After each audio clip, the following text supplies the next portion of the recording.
Hello everyone, my name is Artem Medvedev. You're listening to News on Use on Duke Radio.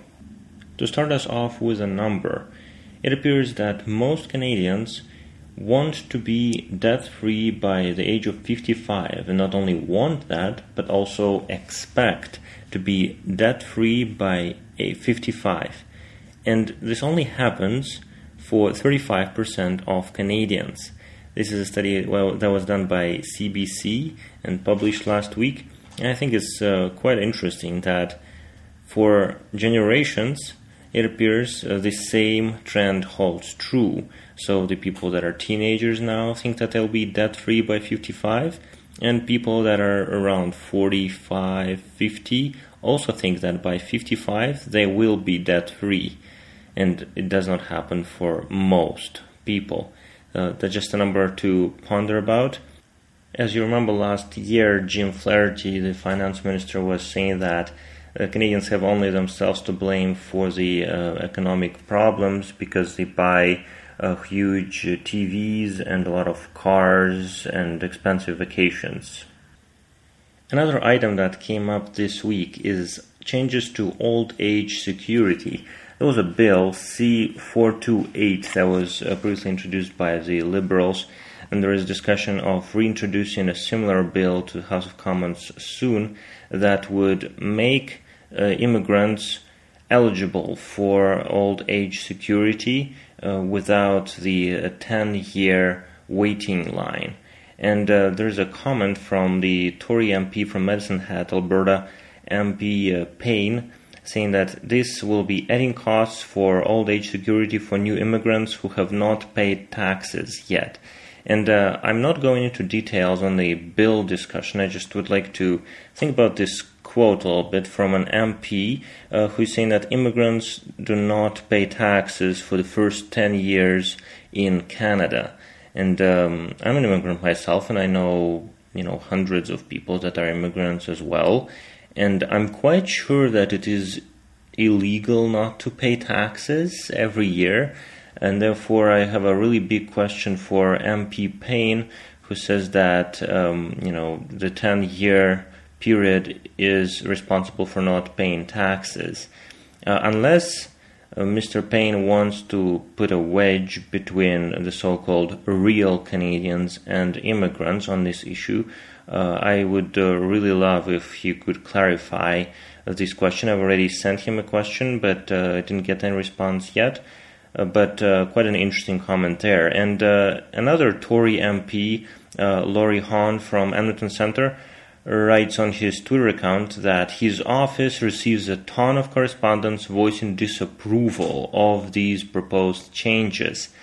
And, I don't always doubt what Laurie Hahn says, but here I have serious cause for the question, really? Because, there was a similar statement just last year about the long-form census, where I think it was Maxime Bernier and several other MPs on the Conservative side saying that they receive thousands and thousands of phone calls, emails, letters, voicing disapproval about the intrusive long-form census. In the end, when they were asked to give some substantiation of these claims, they could only come up with a few dozen emails, phone calls, and letters a year. And I was just wondering if MP Hahn could clarify if the ton of correspondence he's referring to in this case actually counts for more than a couple dozen, or if it's the same kind of quantity, because apparently on the Conservative Party side, the measurements of how much correspondence they get and all of these is quite different from what most Canadians seem to have.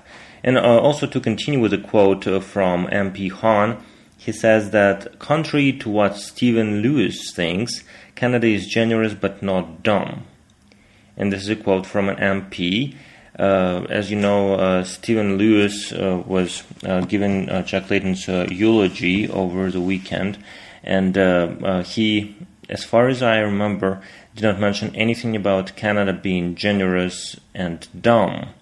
And I was just wondering if MP Laurie Hahn here in Edmonton Centre would like to take an opportunity to apologize to Stephen Lewis, a person that's a member of the Order of Canada, that's widely respected for his humanitarian work, and a person that would never have said that Canadians are dumb. So, just don't get carried away. Your Twitter account is public. Everyone can read what you write there. And therefore, if you make a statement like this about Stephen Lewis, about Canada, then be ready to answer for what you're saying. Okay, enough quoting Tory MPs for now. There was news from Elections Canada in their final report on this year's federal election that they would like to urge for online voting to be tested.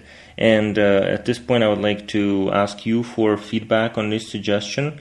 Do you think that online voting is good, bad? Do you have no opinion on this issue? Many people are saying that it may be possible because, we can pay taxes online, we can buy things online, and there's a lot of our personal information that is already out there, and somehow many people are no longer worried about it. And so Elections Canada would like to test online voting.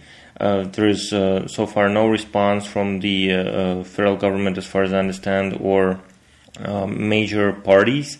But in the last election, several parties were saying that online voting may be the way to go. But in any case, everyone was saying that we need to increase voter turnout.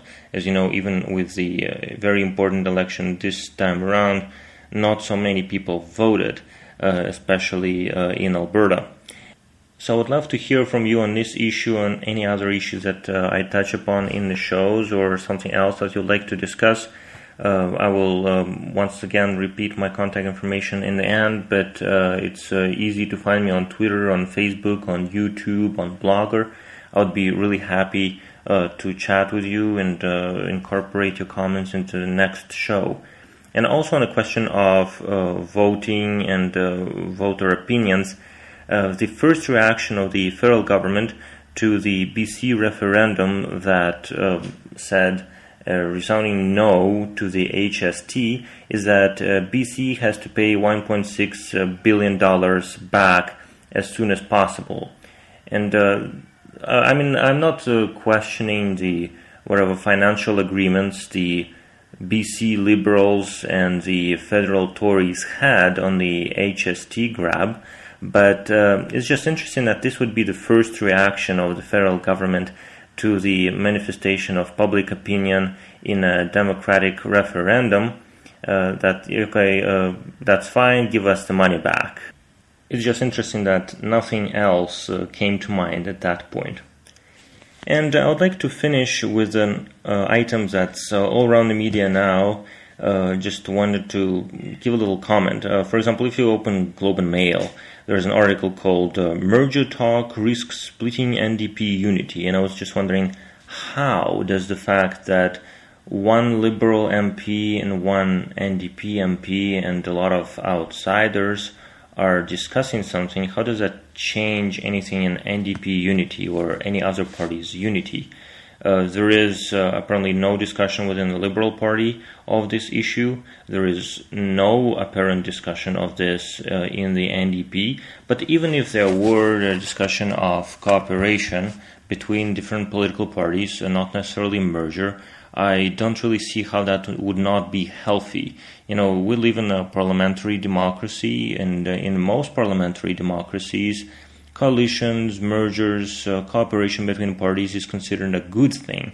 It is the Stephen Harper ideology and approach to running politics in our country that seems to always make coalitions, cooperation, and friendship between representatives of different political parties a bad thing. And I understand that late August is a slow political time usually, nothing going on in the House of Commons, but I really urge everyone to, when reading news about this merger talks and all of this, take into account the time that all of this has been discussed at, and take into account the fact that media spin is very necessary for the media, but not necessarily for the readers. And that's it for this week. If you have any questions or feedback, I would be happy to chat with you. You can find me on Twitter, Facebook, Blogger, YouTube. You can also get in touch with me through Leduc Radio. And thank you very much for listening. This was News and Views on Leduc Radio.